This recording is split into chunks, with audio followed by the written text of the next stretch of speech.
waste any time jumping in, y'all, so we're going to go right in. So we're going with part 2 of where we began a few weeks ago. Being set apart, Yahweh's Segulah, part 2. And remember that Segulah means treasured possession, right? We are Yahweh's treasured possession. When you treasure something, how do you treat it? Good. It's okay to talk back. It's okay. It's a real question. You treat it, now you protect it. When you treasure something, how do you treat it? Like it's important. It's important. You treat it special. Yeah, you protect it. You guard over it. You watch over it, right? Yeah. So that's what we are to Yahweh. We are treasured possession. We are Yahweh's treasured possession. He has made that declaration in the midst of the earth that we are special to him. And when you are that treasured possession, then there's something also for you to know, right? There's some responsibilities that you have, because here's what we're not. We're not inanimate objects, right? We can move, we can breathe. We're not things that just sit on a shelf as a treasured possession. We're not a thing that sits on someone's neck as a necklace as a treasured possession. We're not a ring as a treasured possession. But we are movable. We can make decisions. We can choose to do things. We can choose not to do things, right? And so with that, we ourselves have a responsibility of acting the part of a Segulah. Right? So we're going to do a really quick recap of where we were last time, and not going to go super deep because I don't want to take up too much time. So just as a quick reminder of some of the things that we covered. What's the big deal? You know, what's the big deal? You do this, I do that. What's the big deal? There's no difference between me and you. It's just that you go on Saturday, I go on Sunday. You know, oh, you don't eat that no more? Oh, that's not a big deal. Nothing's a big deal, right? What's really happening, y'all, is people are making light when we should be making light. You know what I said? That's good. You're making light. Oh, that's not a big deal. Don't worry about it. Versus making light. Torah is a light. It's supposed to illuminate. People are supposed to be impacted by it. It's supposed to make people want to change. It's supposed to make people uncomfortable. Y'all tell me. What's the reaction? Matter of fact, I'm going to have some fun with y'all. I'm going to look, since I'm the one that's looking out, I'm going to look at all of y'all so I can get a little chuckle. Y'all, not for real. Y'all got to do it. You have to do it. I'll do it too. But you have to do it. All right? It is, I don't know what time you get up in the morning, but let's just say 6. It's 6 a.m. and you are in your bed, covers pulled over your head. It's not really light outside yet. And somebody comes in, kid, spouse, friend, somebody comes in and cuts on the light. What's your face? Yeah. Right? That's uncomfortable, right? You like, oh, it's like somebody hit you in the face, right? Yeah. Because that light immediately took away that darkness, and it caused you to be uncomfortable. And then once you got used to the light, you could move forward. So what's the big deal? Never minimize obedience to the word of Yahweh to a simple difference of opinion. That's what people have done. Minimized obedience to the word of Yahweh to a simple difference of opinion. Oh, it's not a big deal. You just believe this. I believe that. Tomato, tomato, potato, potato. Not a big deal. What's the next thing we talked about last time? I know all about that stuff. Yeah, I know all about that stuff. The Passover and how Jesus died and took the Passover. And he was our Passover lamb. And I know all of that stuff. I know it. Yeah, it's not enough to be hearers only. I know all about that stuff. Simply is you know. And what do they say? Knowing is what? Anybody ever pass with a 50%? No. Anybody ever be happy to get a 50% on their grade? No. Yeah, knowing is only half the battle. We can't just know the word. We have to do the word.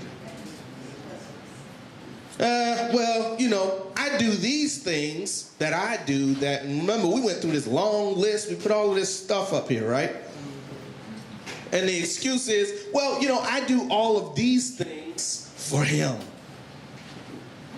Let's just throw out a few of the examples that we came up with, not to overload. We're not going to go through the whole list, but let's just come up with a few that we came up with. What are some of the things that people say, yeah, I do this for him? Let's throw it out.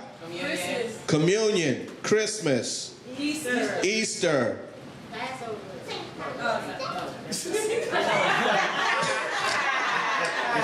He actually said, do this in remembrance of me. What else? What else? What else? What else? What else? People say, oh yeah, I do this for him. The garb and the what about this? Holy Convocation and Ash Wednesday and Lent and oh, I do all of this. I do this for him. Well, exchange presents. Yeah. Oh man. Yeah. It's Jesus' birthday, but not really. And I'm gonna give presents because you give presents on birthdays, but I'm not gonna give it to him. It doesn't line up. It doesn't make real, true, honest to goodness sense, right? If you just really be honest with it, not to sugarcoat it, but just to be honest with it. And so, if you think about it, if you say that, I do these things for him, well, he asked for your obedience, not for your opinion. So it's not, well, I want to give you this, I want to do this, and so Yahweh, you just take it. No, he asked for you to be obedient, and he said, do these things, and I will receive them. He didn't ask our opinion on whether we wanted to do it or not. Here's the truth, y'all. Here's the truth. Most people do things, and most of the time, and at this point, I'm only really speaking of, I'm not talking about people who don't have no relationship with God. I'm not talking about people who know nothing about the Savior. I'm not talking about them. I'm talking about people who proclaim to have a relationship with the God of Abraham, Isaac, and Jacob, and people who proclaim their Messiah died for them and gave his blood for them to be saved. That's who I'm talking to. And I'm going to tell you, people do things for one of three reasons. One, it's a tradition. Two, it's convenient. Or three, I get pleasure out of it. That's what it boils down to. But did Yahweh say, keep this Sabbath traditionally? No, it was a command. He just said, keep the Sabbath. Did he say, keep any Sabbath that's convenient for you? No. He said the Sabbath is the seventh day. Keep it. It's a commandment. I've literally been asked the question, if I keep a Sabbath. And I looked at the gentleman and I said, no. He said, oh, okay. I said, I keep the Sabbath. And he was like, Well, I mean, as long as you keep any one of the 7 days. I was like, no, that's not what the scripture says. And this was a pastor. And I was like, that's not what the scripture says. You know that, and I know that. It says that the Sabbath is the 7th day. Well, as long as you keep a day, then you get the principle of rest. Convenience, right? So again, people do things out of tradition, out of convenience, or out of pleasure. It's just fun to me. Y'all, I'm sorry. Christmas just boils down to that. It's just fun. People do it because it's fun. Once you learn that the tradition and the customs are not necessarily in line, people know that his birth wasn't there, you know, then it's just people just want to do it. It's out of pleasure. So think about this. Deuteronomy 6:23, Yahweh says that he brought us out to bring us in. He brought us out of Egypt, out of pagan idolatry worship, out of the things that they were so familiar with and accustomed to. Where's the proof? Well, it starts pretty much immediately, y'all. They start by building a golden calf to celebrate unto Yahweh. They didn't build the golden calf to worship the golden calf. They didn't say that. It was, let us build this calf, for tomorrow is a feast unto Yahweh. That's right. They wanted to use the calf to worship Yahweh. Today, we're convincing ourselves to use different versions of calves to worship Yahweh. That's not what he asked for. And then what are we also, the other thing that we discussed was, oh, well, we're no longer under the law, because when you're under law, you're under bondage. You're going back into bondage. Well, y'all, this is real simple, and this is what we talked about last time. What happens when you break the law of the land? Yeah, some sort of freedom gets taken away. Now, why is that so simple to understand in basic tenets of law of the country, but we can't understand the basic tenets of law of Yahweh, that when you keep them, you're free. When you break them, you're bound. But we've allowed the enemy to convince the church that, hey, when you keep the law, that keeps you bound. Absolutely false. James 1:25 simply says that this is the law of liberty. What does liberty mean? Freedom. Breaking the law results in bondage, not the opposite. So let's move now into what we're going to go over for this week. And we're going to start just by looking at some very simple things. Because again, my desire is that someone would see this who may not understand either our walk or may not understand their responsibility within being a part of the body of Messiah. And so I'm going to approach this mostly, and y'all will see as I go through the scriptures that they will just about all of them will be from the New Testament. And I'm doing this for a very, very particular reason. And so the first place we're going to look at here is this idea of WWJD. What does that mean? What would Jesus do? What would Jesus do? Everybody's familiar with that, right? That was like a big fad in the 90s. It was just really got popular, and it was WWJD on everything, right? You see people riding down the street, it's their license plate. You see people walk down the street, they got it on their arm, and it's a bracelet, it's a necklace, it's a hat, it's a scarf, it's a shirt. I mean, you got some people that got so brave, they got it plastered on their car, all kind of stuff. WWJD. What would Jesus do? Well, I want to up the ante on that. I'm going to change it to WDJD. Now, what does that mean? What did Jesus do? Because the thing is, when you ask the question, what does that entail? It's some guesswork, right? You're going to try to guess what he would do. I wonder what my mama would say about that. I wonder what my daddy would do if he saw me eat the last cookie. I wonder what, these are things you got to kind of make up what you think might happen. But with Yeshua, do we really have to make anything up? Yeah. Right. So here's what we're going to look at. We're going to look at what did Jesus do? Forget what we think he would do. Forget what our feelings and emotions might bring into the picture. Forget the fact that we might not know him as good as we think. So we might not be best suited to give his argument for him. So let's allow his life to speak for itself. So 3 basic questions. Who should we strive to be like?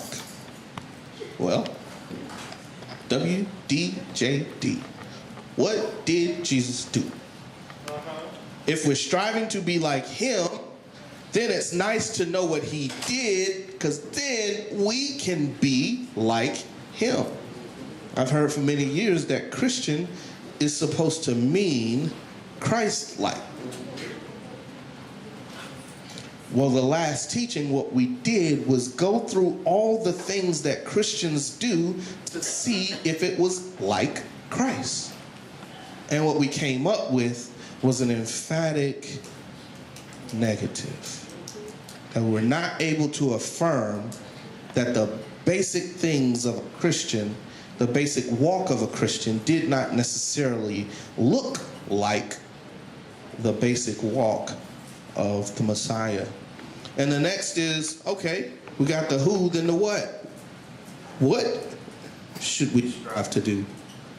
What are some of the things that we should be doing? Again, if we're looking at history rather than guesswork, then we look at what he did, not what we think he would do, but we look at what he actually did, and now we know what we must strive to also do. And the last basic question is, when should we do it?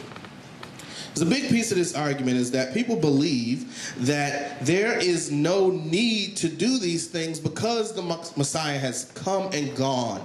I'm going to tell you what it's called. They use a real big word to describe it, but it's really simple to understand. They call it dispensationalism. And people want you to believe that there are dispensations of obedience to the Torah. So, during this dispensation, this is the dispensation of law. And now this dispensation is the dispensation of grace. So in the dispensation of grace, there is no need to keep the law. Why? Because the when now comes into play. Yes, the law is absolutely flawless and correct and right. But when should you keep it? When? When do you do what it is that Yeshua did? So, a couple easy, quick verses I want to look at, because I want to back everything up. And again, you will notice we're going to stay pretty much on the back half of the book. Let's start with John 17, 16 through 23. John chapter 17, starting at verse 16. And we're going to go through verse 23. And it reads, "They are not of the world, as I am not of the world. Set them apart in your truth. Your word is truth. As you sent me into the world, I also sent them into the world. And for them I set myself apart, so that they too might be set apart in truth. And I do not pray for these alone, but also for those believing in me through their word." In other words, their witness, the light That light is shining, and through their word, they would also believe on Yeshua. Verse 21.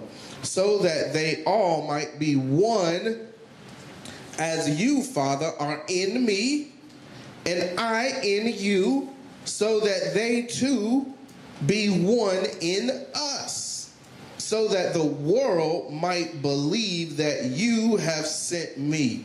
And the esteem which you gave me I have given to them, so that they might be one as we are one. I in them and you in me, so that they might be perfected into one, so that the world knows that you have sent me and have loved them as you have loved me. Now, this is just one little piece.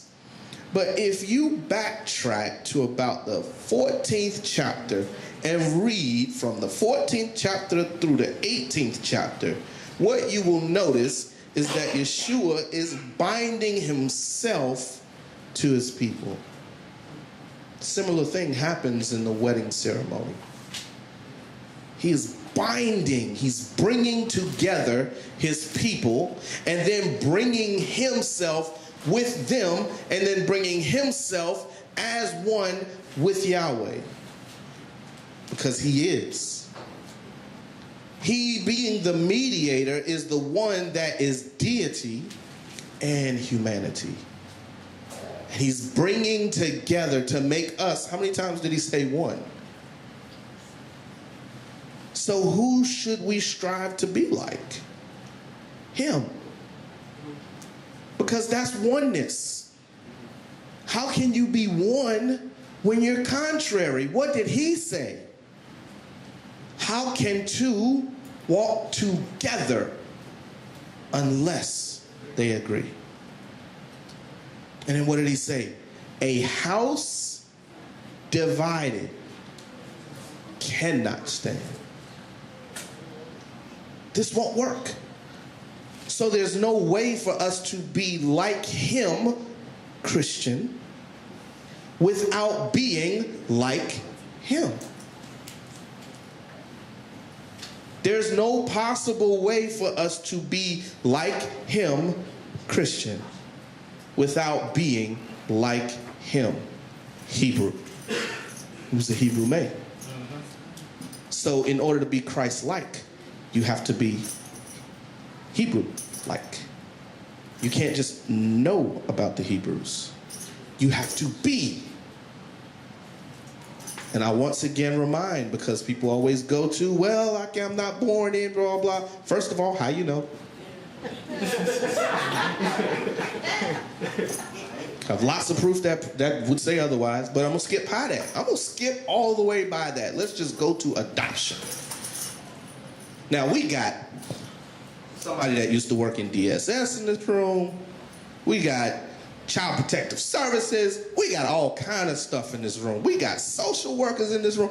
All kind of people that will tell you that if you adopt a child and start treating that one child a whole lot different from them other children, that it's going to be some problems. And if you got rules for your adopted child and rules for your birth children and say, well, with the adopted child, you get to sit over here, you get to eat this, you get to do this, you get to do that, and you children over here, my children, I'm going to look out for y'all. I don't want y'all getting sick, so don't eat this. I want y'all to stay in my covering, so keep this. Do these things.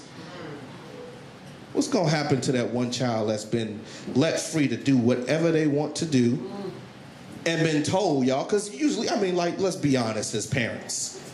If you tell your child, do whatever you want to do, how much do you really care about them? Because what's going to happen? They're going to do whatever they want to do. Think life's going to work out? Y'all don't think so. I guarantee. Step 1, ice cream for dinner.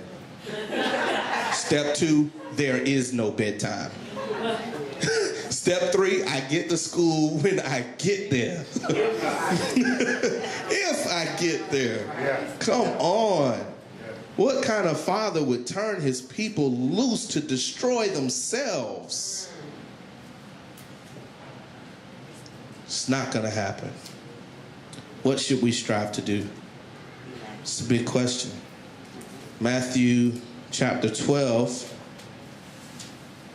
verse 46 is going to help us understand that a little bit better. Matthew chapter 12, verse 46 through 50 reads, "And while he was still talking to the crowds, see, his mother and brothers stood outside, seeking to speak with him. And one said to him, 'See, your mother and your brothers are standing outside, seeking to speak with you.' But he answering," he being Yeshua, "said to the one who spoke to him, 'Who is my mother and who are my brothers?' And having stretched out his hand toward his taught ones, he said, 'See, my mother and my brothers. For whoever does the desire of my Father who is in the heavens is my brother and sister and mother. He who does the desire of my Father who is in the heavens.'" Not he who keeps the doctrines of the church, not he who keeps the doctrines of the pastor, not he who does everything the bishop says, but he who does the desire of my Father. You are my kindred. Now, there are some cases where this can be. But in most cases, in order to be an heir or a joint heir, you need to be kindred. And Yeshua is saying, and we already went through all of this in John 17, that I'm binding you to me so that you can inherit with me. What does Israel mean? To reign, to rule with El. Israel. To reign, rule, to conquer with El. That's what makes us an heir and a joint heir. Now we're going to go through all of the semantics of whether you are Jewish or not. Come on, let's skip by that. Let's leave that on the side. We can have that conversation. But I tell you this, there was a mixed multitude that left out of Egypt. And regardless of where they were born and who they were born to, they had to make a decision. In the wilderness, they all had to decide. You left with Israel. You are now Israel. You either keep doing what you're doing and you die, or you be obedient and you're grafted in. Did he add a 13th tribe? Did he add any catch-all tribe, everybody else? No. I've already taken y'all through the whole thing of Caleb, where Caleb was the son of Yepunah the Kenizzite. Kenaz is in the lineage of Esau, a.k.a. Edomites. Edom. What does that mean? Caleb made the decision, whose name even means outside, dog. His name means separated from, dog. Nation, dog. His name means dog. But he made a decision that he would attach himself to the God of Israel, and the people would be his people. And what did he end up as? The head of the house of Judah. The head of the house, not just a part of the house. The head of the house, over the house. He was one of 12 people sent out. I hope y'all realize that's a big deal. It wasn't just, hey, we just gonna draw straws and one of y'all. No. We wasn't talking about 20 or 30 people and they just decided to send 12. Millions of people. And he was one. I can't remember the numbers super clearly, but Judah was one of the larger tribes. I do remember that. And you probably had over 500,000 people that he represented. So, don't come to me with that. I'm not Jewish. I wasn't born Jewish. I can't be Israel. There's, come on. The scripture says there's neither Jew nor Gentile, right? That's what that's saying. It's not saying, oh, you can be Gentile. That's not how that translates. That's not how that interprets. So let's move on to this last one here. When should we do it? We're gonna let this kind of parlay us into the next part, because I think this part is very important to understand. But we're gonna start first, and I was trying to shorten this down, and y'all know I be trying to shorten it down. I tell you need to go back and read the chapter, but this has everything in it to understand and get us to the next portion here. So I have to read this whole chapter. And this is tying together now, again, when should we do it? Because a lot of people believe in this dispensationalism, where we're not responsible for it right now, even though they were at a time, and they will actually use that to argue every single writing all the way up to Shaul. Because everything up to there was either before Yeshua or during Yeshua. And so once Shaul starts writing, you can get in Acts and you can start saying, oh, see, we're no longer, we don't have to do it. You gotta, and even in Acts, you gotta get far enough into the book to actually start those arguments. So what people have been taught is we no longer have to do that. What we hear most often is we're no longer under the law, right? That's the most common thing that we hear. And so this idea of when should we do it, I just want to pull one piece out. And we're just going to look at that one piece. And that is as it relates to the Shabbat, the Sabbath. And so let's read Hebrews chapter 4.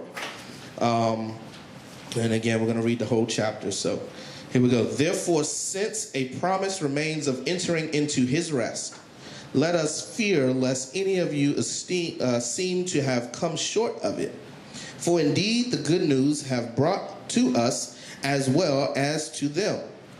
But the word which they heard did not profit them, not having been mixed with belief in those who heard it. For he who have believed do enter into the rest. As he has said, as I swore in my wrath, if they shall enter into my rest. And that's Tehillim or Psalms 95:11. And yet his works have come into being from the foundation of the world. I'm gonna pause there. What did Yahweh create at the very beginning? He created light. But he didn't create the things that give light. He created light first. This light is a whole lot different from just the light of the sun or the stars or the moon. This is a light that gives clarity, understanding. This is a light that says yes is yes, no is no, up is up, down is down. This light put everything in perspective. That's what this light was about. And so, understanding that, what did he create on the seventh day? Rest. He rested. He rested from the foundation of the world. And we have read rest several times. And I want you to keep in mind that when we're saying rest, it's not just any rest, that he is speaking of a Sabbath rest. And it'll get more clear as we go, but I just wanted to point that out. Verse 4. For somewhere he has said thus about the seventh day. And Elohim rested on the seventh day from all his works. And in this again, if they shall enter into my rest. Going back to let you know that, yes, I am actually referring to the Sabbath. Don't get it twisted. Don't get it mixed up. I said it without saying Sabbath. Now I'm telling you that he rested on the seventh day, and I'm going back and repeating it. So now you understand I'm talking about the Sabbath, right? So this is no mistakes by the writer of Hebrews. And so verse 6, since then it remains for some to enter into it, and those who formerly received the good news did not enter in because of disobedience. Did not enter into the Shabbat because of disobedience. He again defines a certain day. Today, saying through David so much later, as it has been said, today, if you hear his voice, do not harden your hearts. For if Yehoshua or Joshua had given them rest, he would not have spoken of another day after that. So there remains a Sabbath keeping for the people of Elohim. For the one having entered into his rest has himself also rested from his works, as Elohim rested from his own. Let us therefore do our utmost to enter into that rest, lest anyone fall after the same example of disobedience. For the word of Elohim is living and working and sharper than any two-edged sword, cutting through even the dividing of being and spirit, and of joints and marrow, and able to judge the thoughts and intentions of the heart. And there is no creature hidden from his sight, but all are naked and laid bare before the eyes of him who with whom is our account. Therefore, since we have a great high priest who has passed through the heavens, Yeshua, the Son of Elohim, let us hold fast our confession.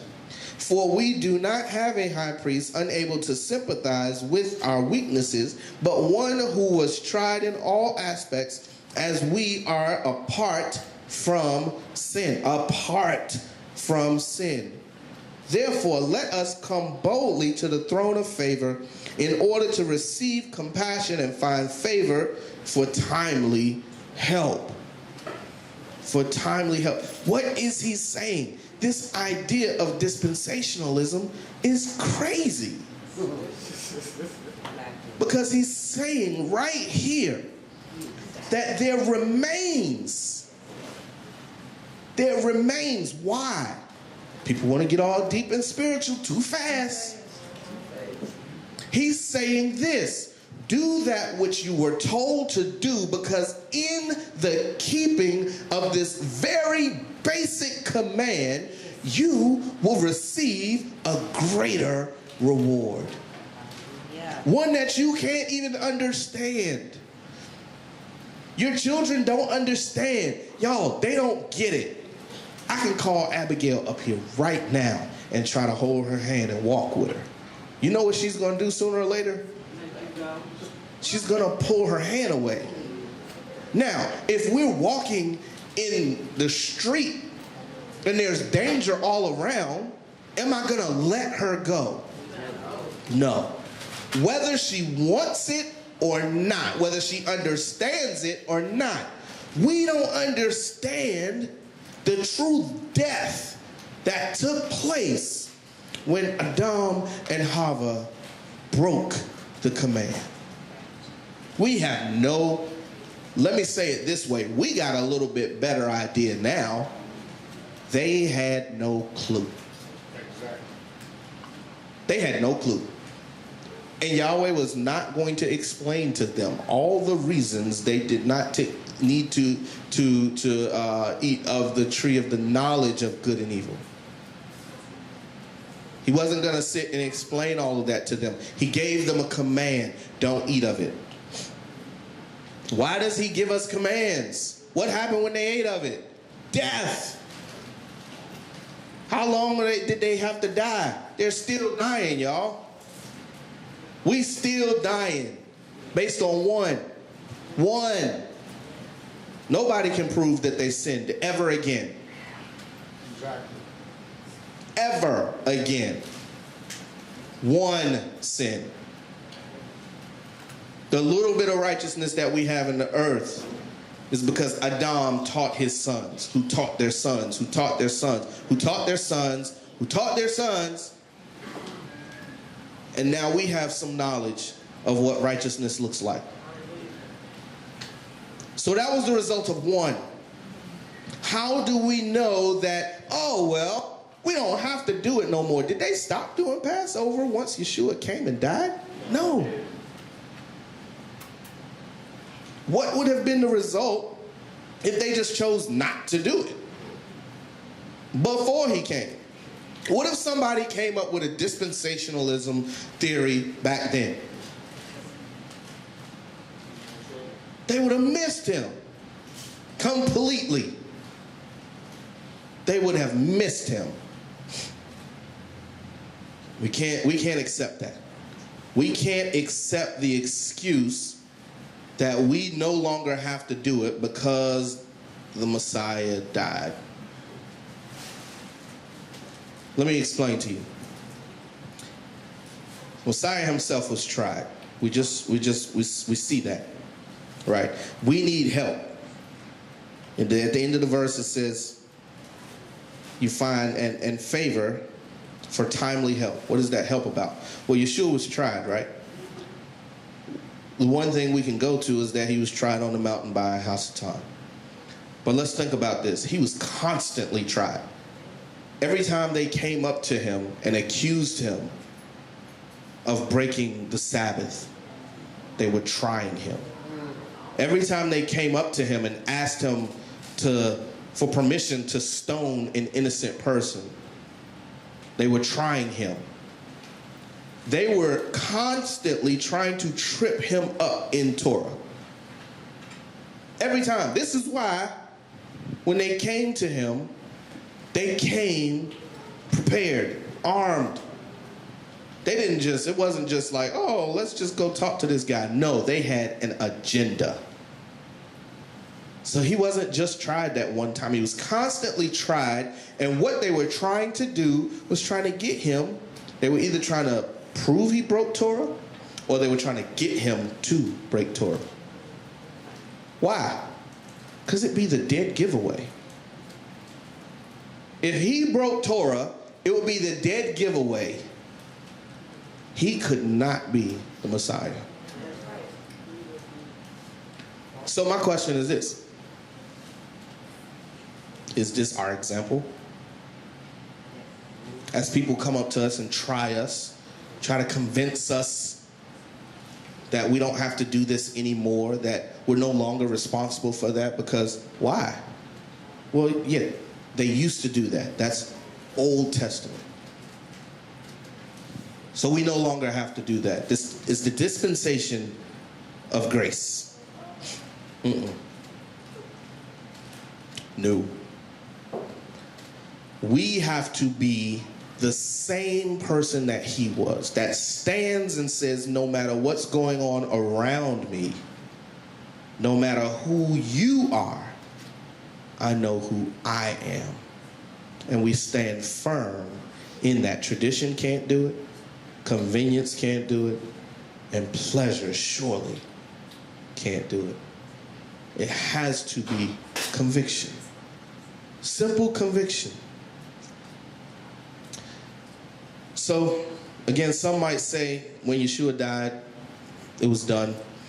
Some say, well, it would have been done by the time he walked the earth. He no longer walked the earth. He died as the sacrifice, so he nailed it to the cross. That's one of the most popular sayings. He nailed it to the cross. So therein ushers in a new time period, right? And so my question is, did they continue to keep Torah? Because the one thing we can prove is that when he was here, he didn't break Torah. So if that's the case, did they continue to keep Torah? So if we're supposed to be like him, we're supposed to do what he does. Yeshua kept the feast and the Sabbath. Let's look at Mark chapter 1, verse 21, 22. Mark chapter 21, verse 21 and 22. And it reads, and they went into Nahum, and immediately on the Sabbath, he went into the congregation and taught, and they were astonished at his teaching, and he was teaching them as possessing authority and not as the scribes. Where was he at? Here he is gathering in the congregation, because that's what congregation is. He's congregating, gathering on the Sabbath. Yeshua kept the Sabbath. Matthew chapter 26, verse 17 and 18. And it reads, "And on the first day of the unleavened bread, the taught ones came to Yeshua, saying to him, 'Where do you wish us to prepare for you to eat the Passover?'" Yeshua ate Passover. They assumed that they were supposed to. They didn't say, "Hey, should we eat Passover since you're the Passover?" Is that what they said? No. They assumed we eating Passover. Just tell us where. Verse 18, "And he said, 'Go into the city to a certain man and say to him, the teacher says, my time is near. I am to observe the Passover.'" That should be good enough. "I am to observe the Passover at your house with my taught ones." Sound like a set apart gathering to me.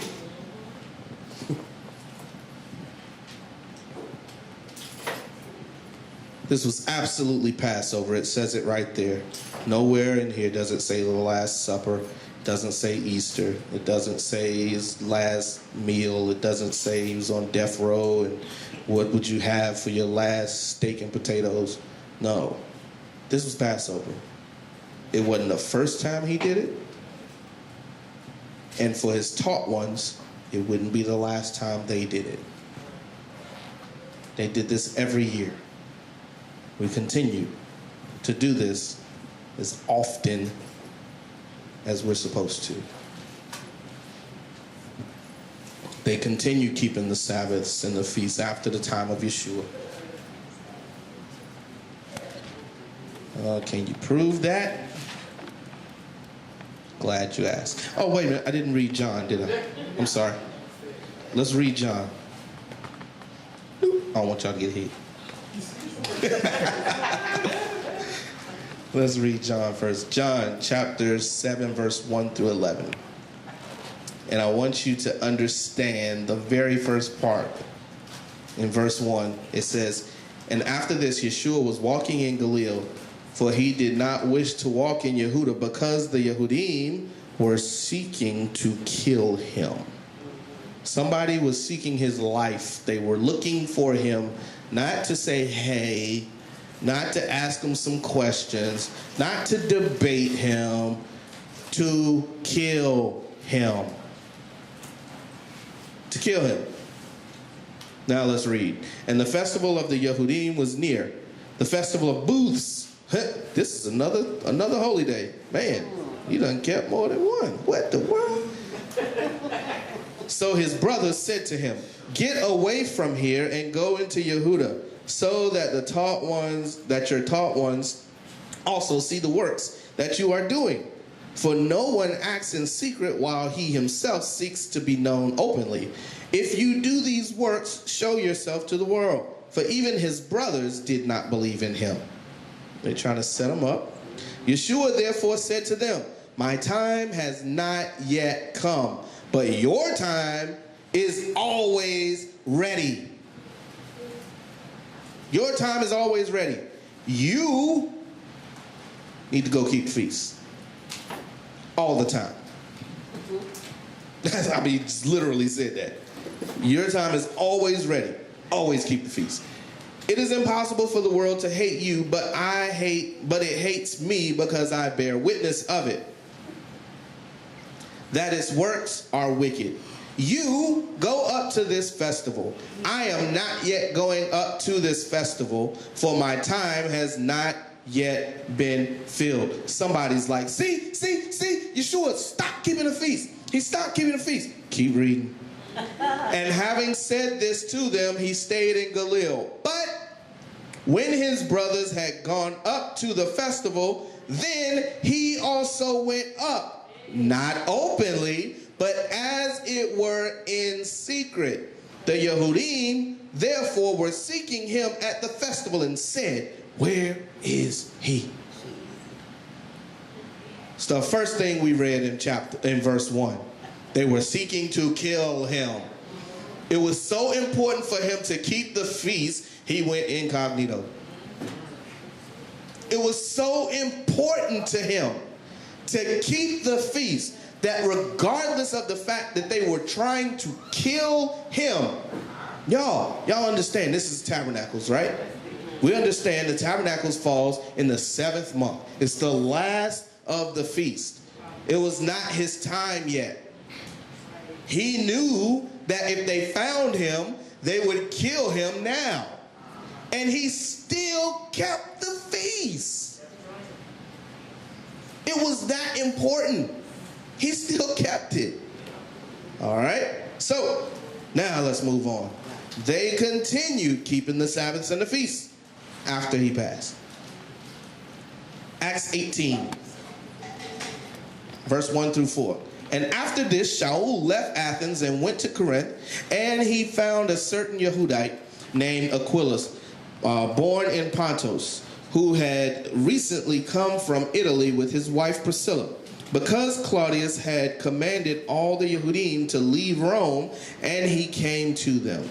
And because he was of the same trade, he stayed with them and was working, for they were tent makers by trade. And he was reasoning in the congregation every Sabbath, and won over both Yehudim and Greeks. Y'all, he was in the congregation every Sabbath. What was he doing there? Just passing through? Was he just kind of like, let me kind of sort of keep a Sabbath? He was there every Sabbath because he was supposed to be. Because he kept the Sabbath. They kept the Shabbats. Yeshua is gone. This kills the dispensation theory. Yeshua's gone. They're still keeping the Sabbath. Let's move on. Acts 18, 18 through 21. And Shaul, having stayed several days more, having taken leave of the brothers, was sailing to Syria. And Priscilla and Aquila were with him, having shaved his head at Carnea, for he had taken a vow. And he came to Ephesus and left them there. But he himself went into the congregation and reasoned with the Yehudim. I bet it was on the Sabbath. And when they asked him to stay a longer time with them, he declined, but took leave of them, saying, I have to keep this coming feast, this coming festival in Jerusalem by all means. But I shall come back to you, Elohim desiring so. And he sailed from Ephesus. Now, y'all, I want you to understand, if you go back to chapter 9 in Acts, you will read that once Shaul made his conversion, they were trying to kill him. So here we have another Yehudite that says, no matter what and who seeks my life and who wants me dead, I must keep the feast. And then some smart person is looking at this like, yeah, but all the people he left back wasn't keeping the feast. It says this upcoming feast I must keep in Jerusalem. Now you got to know Torah. Because you got to know that if they're so far that they have to travel a long distance, the Torah says that in the 3rd year, they go back to Jerusalem. All of them might not have been on the same 3-year schedule. Shaul obviously was. This was his 3rd year. He didn't have a choice. It wasn't, no, I'm not going back. I'll go next year. Maybe I'm too far away. No, he set sail, and he says, I must by all means keep the festival in Jerusalem. Shaul, after Yeshua, he's dead. Dispensation of grace, right? Okay. 1 Corinthians 5, 7 through 8. I'll start moving fast, y'all, because I'm taking up too much time. I want to get through this. 1 Corinthians 5, 7 through 8. Therefore, cleanse out the old leaven so that you are a new lump as you are unleavened. For also Messiah, our Passover, was offered for us. So then, let us observe the festival. You can just stop right there. Verse 8. So then, let us observe the festival. Like, that's part 1. What should you be doing? Observing the festival. Not with old leaven, nor with leaven of evil and wickedness, but with the unleavened bread of sincerity and truth. He didn't say we no longer have to observe the festival. He said, let us observe the festival. 1 Corinthians 11, 23 and 24. Chapter 11, verse 23, 24. For I received from the master that which I also delivered to you, that the master Yeshua, in the night in which he was delivered up, took bread. What night was he delivered up? Passover. It says, we already read it. He said, hey, where should we go to keep the Passover? He sent him to a man's house and said, the teacher desires that we would keep the Passover at your home. Already known. This is the night that he was given up. This is what he was giving. Shaul says, I gave unto you the same. Y'all, he wasn't there. Shaul wasn't there. He wasn't one of the 12. He wasn't there. It was not given to him then. How can he say this with any authority? Because you take Passover every year. It's not because it took place at the Last Supper. If it did, Shaul will be lying. Because he wasn't there. But the Passover happens every year. And having given thanks, verse 24, he broke it and said, take, eat, this is my body, which is broken for you. Do this in remembrance of me. And everybody knows that as often as you do this, right? That's where everybody goes. But the interpretation is as often as you want to do this. But if I tell you as often as my birthday comes, I want $100 from all of y'all. Are y'all just going to give me $100 like every day or whatever you want to or once a week? No. But are you going to give me $100 on my birthday? Yeah, because I just requested it. Yes. 1, 2, 3, 4, 5, 6. But if I say as often as you do this, as often as you celebrate my birthday, give me $100. That's what I'm saying. It only comes once a year. I'm not telling you when to do it. I'm telling you that when you do. So as often as you eat this bread and drink this grape drink, that blood of that grape represents my blood. As often as you do this Passover, because that's what we do on Passover. He didn't make anything up. He didn't make anything up. I got a quick bonus. We're going to hit this. And I was going to go through this whole thing, but I'm not because of time. So here's what I'm going to do. This is Acts 10:10. So here's what I'm going to do. I'm going to summarize. Acts chapter 10, verse 10, we will read. And he became hungry and wished to eat. But while they were preparing, he fell into a trance, and he saw the heavens open and a certain vessel, like a great sheet bound by 4 corners, descending to him down to the earth, and in which were all kinds of 4-footed beasts of the earth, things that were unclean, things that were clean. It was a mixture of all sorts of things. What happened? He said, go slay and eat. Now, here's the key. Peter was stumped because immediately he says, I've never eaten anything unclean. Number one, this is after Yeshua's gone. Why is Peter still not eating pork?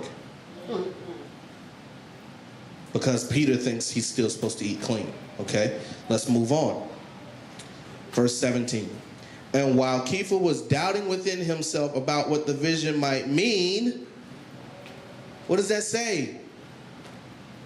It could not have been about eating, because he was doubting in himself what it might mean. Now, if you read the whole thing, you will then get down, and let's go down to verse 28. And it says, and he said to them, you know that a Yehudite man is not allowed to associate with or go to one of another race. But Elohim has shown me that I should not call any man common or unclean. Man. Now, if we was all on the color purple sitting in the barbershop and we asked somebody to taste the soup, what would we say right here? Aha! Aha! Yeah, that's coming to America. You said barbershop. Sitting in the barbershop. That's where the scene was. Come on, y'all. Y'all know I know my black history. That's black history. You did say color. I said color purple? Yes. Oh, that's where I messed up. Okay, my bad. My bad. It wouldn't be color purple. No, that was Coming to America. Coming to America. My bad. That's my bad. But yeah, so right here, Peter got it. He understood what Yahweh was saying to him. So there's two questions for anybody who takes this to mean that you can eat unclean. Number one, ask yourself this very, very, very basic question. Did he ever eat what was in the sheet? No. If he never ate what was in the sheet, then it can't possibly be that it was simply overturning the dietary laws. Can't be. Can't be. So let's move on. I told y'all that was bonus.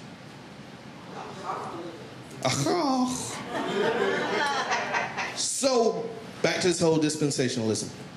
When did Torah start? When does Torah end? Well,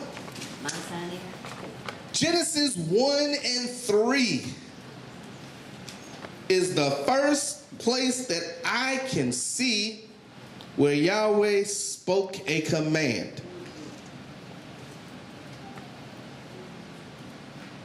And it reads, and Elohim said, let light come to be. And light came to be. That's when Torah began. That's when commands and instructions began.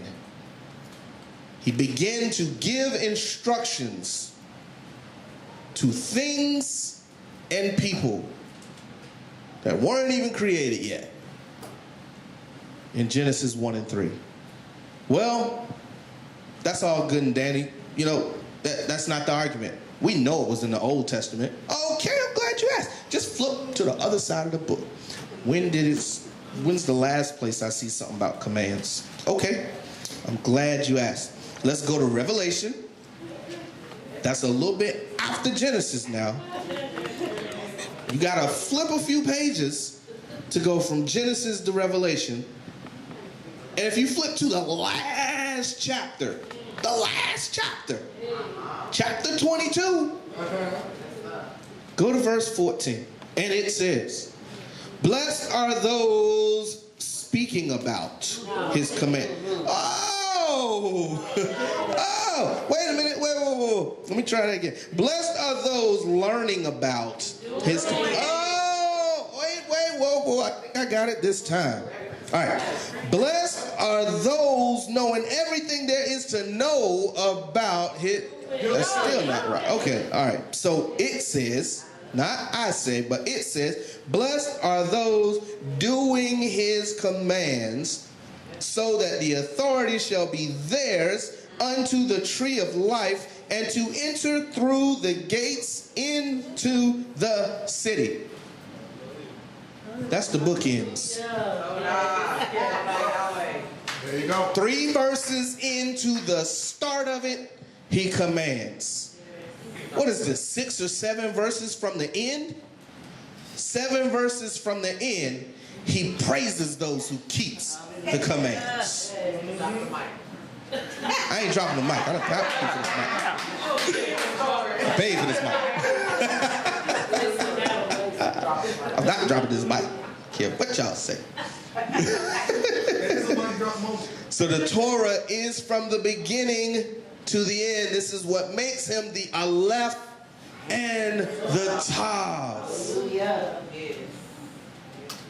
Torah is until. Yeshua says not one jot or one tittle will by no means pass from all of this Torah until all be fulfilled. Heaven and earth have to pass away, but my word will stand. This is how we become heirs and joint heirs. When we do what he has given us to do. This is the testament. So let's take a look at these quick verses. And again, I'm going to shorten one, so I'm not going to go through the whole thing of 1 Peter. But what are we talking about? Being a set-apart people. So I want you to see what it looks like to be a treasured possession. And now this, I will go back to the Old Testament. But I'm going to show you that there's no difference. That what he spoke still existed later. So we'll start with Deuteronomy chapter 7, verse 6. And it reads, "For you are a set-apart people to Yahweh your Elohim. Yahweh your Elohim has chosen you to be a people for himself, a treasured possession, above all the peoples on the face of the earth." A treasured possession. Above all. 26 and 18. Deuteronomy still. Chapter 26, verse 18. "And Yahweh has caused you to proclaim today to be his people, a treasured possession, as he has spoken to you, and to guard all his commands." Now, 1 Peter.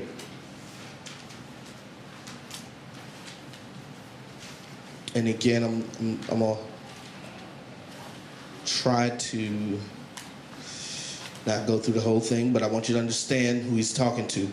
So, first verse, he says, "Having put aside then all evil and all deceit." And he goes on and lists all of these things. He says, "As new babes desire the unadulterated milk of the word, in order that you might grow by it." Mm-hmm. Who's he talking to? Those who have put aside those things. What makes those things wrong? Torah. Otherwise, none of those things are wrong. There's nothing wrong when there's no Torah. When there's no law, that means everything's okay.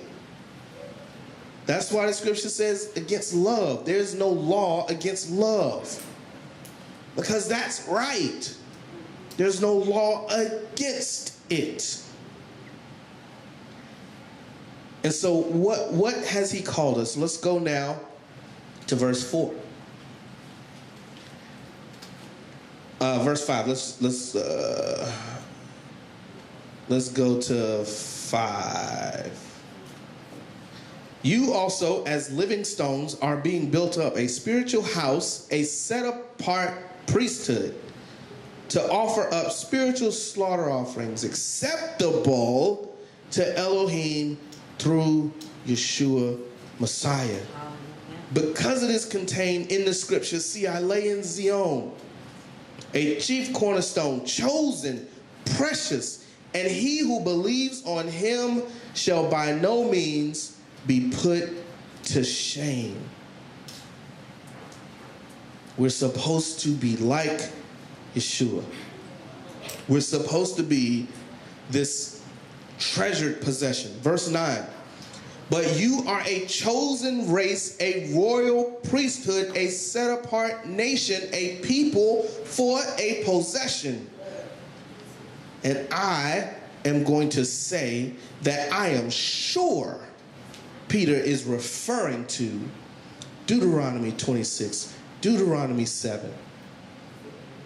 I am sure. So not just any possession, but a people for a treasured possession, that you should show forth and bring forth and proclaim the praises of him who called you out of darkness into his marvelous light.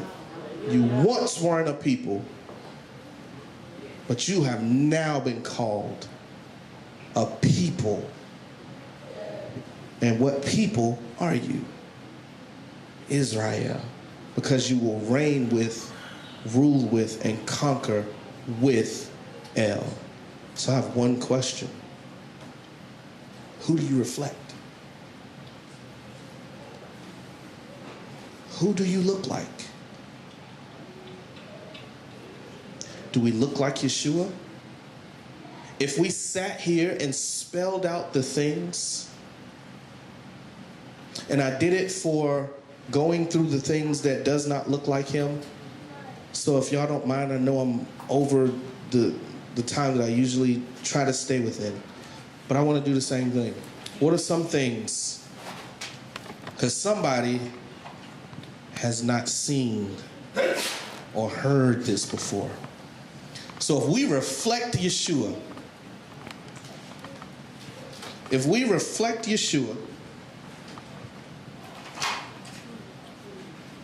what are some of the things that we have read about here today? Let's try this one. Okay, yeah, that works.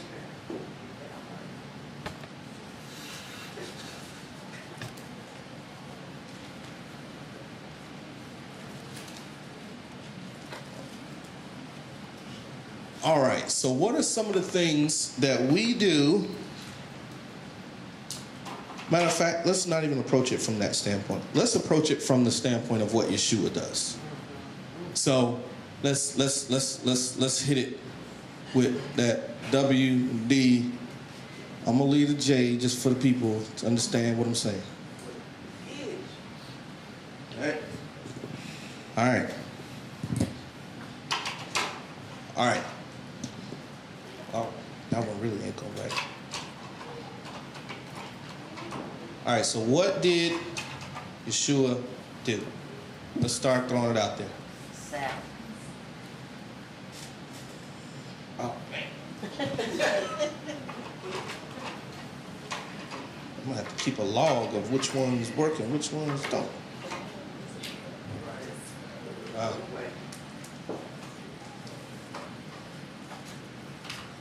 Keep the Sabbath.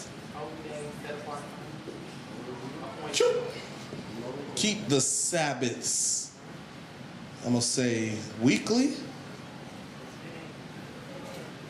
and annual.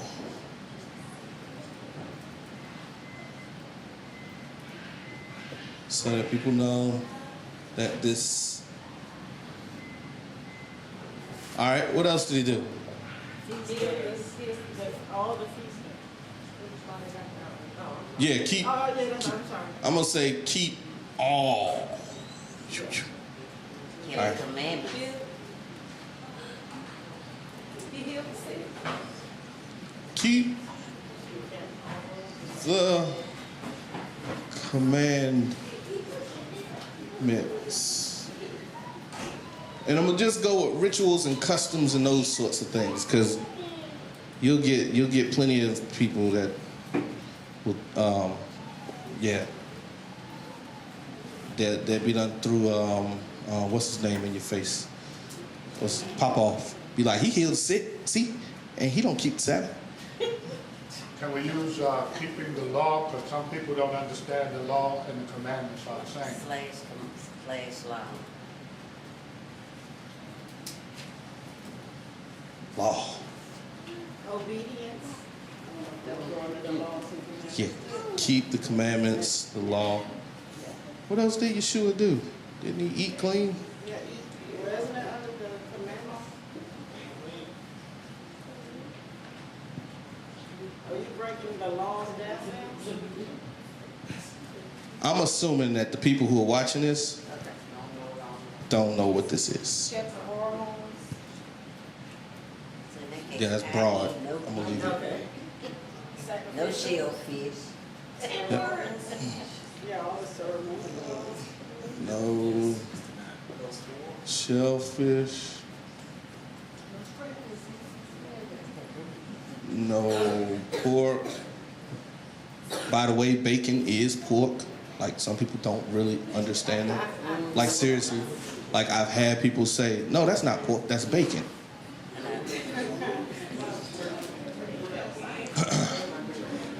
Some of the things that Yeshua did. Yeah. No frog either, y'all. Frog legs. All kind of stuff. No squirrel, no possum. Yeah, he kept the Sabbath in it. Gathered. He taught. Yeah. Yeah, he taught. Taught Torah.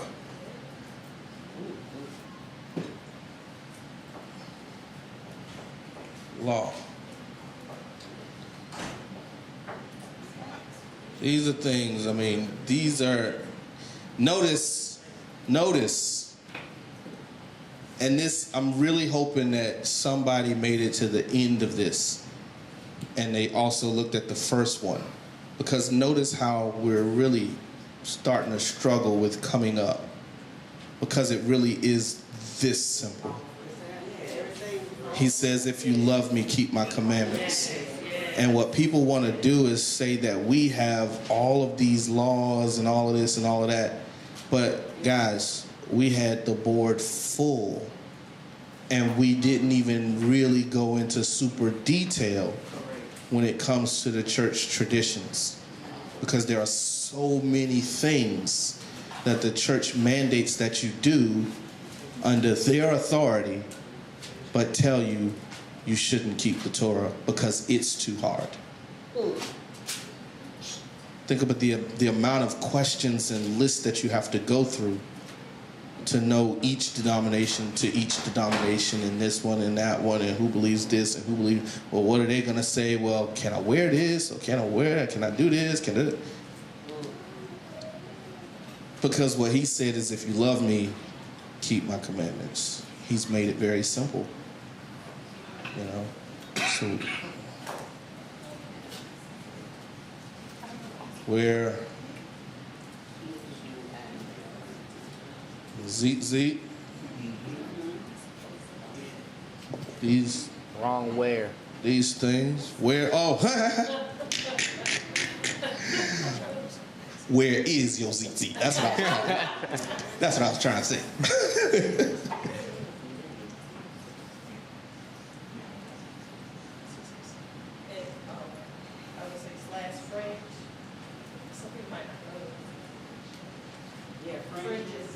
Well, I don't think fringes are the same as ZZ.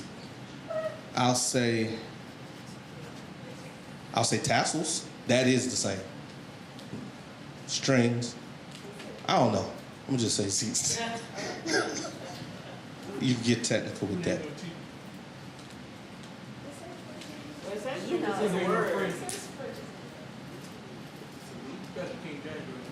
It is King James. And fringe, I'm gonna put it. All right. not fridge. Some people like, what is the hell? You know how to spell? I ain't keeping no Torah.